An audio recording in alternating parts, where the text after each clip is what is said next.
Hi everyone, Dr. Spenser Dougley here from Brant Wellness and Rehab in Brantford, Ontario, coming at you today with a very helpful video of the main thing that you need to understand about stretching. This is the one important tip that not a lot of people do when they stretch, but if you do it, you'll be able to achieve better and better results with your stretching. Most people, when they go to stretch or they're taught how to stretch, they're told to hold the muscle stretch for about 15 to 30 seconds and then switch sides and then repeat a few times.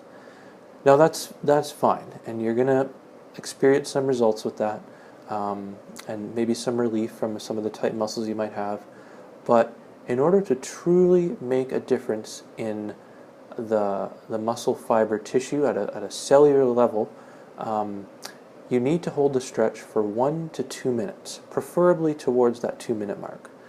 That is the only way to achieve a true stretch of the muscle fibers, and that's been proven by some research that was presented to me at a seminar I went to a few years ago now, but it's been very important information, and whenever I assign stretches to people in my office, I always tell them to make sure to hold it for 1 to 2 minutes.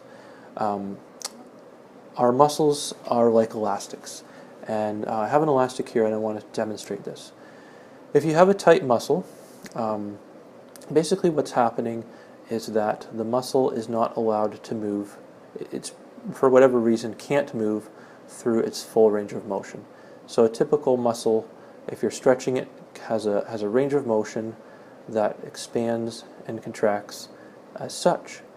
Now this is what we're going to call a normal range of motion for this muscle, a normal stretch range of motion for this muscle.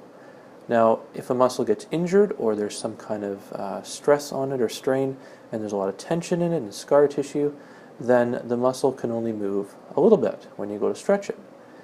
And this is typically can cause some joint problems, some muscle dysfunction, some pain even, which is where stretches come into play. In order to truly get that muscle that is now only moving this much to move this much again, you really need to hold those stretches for 1 to 2 minutes. It's not going to make much of a difference if you only do it for the typical 15 to 30 seconds. Hopefully this video was helpful for you.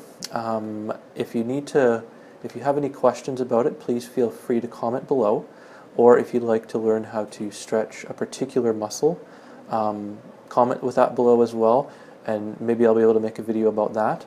And hopefully this was helpful, and see you soon.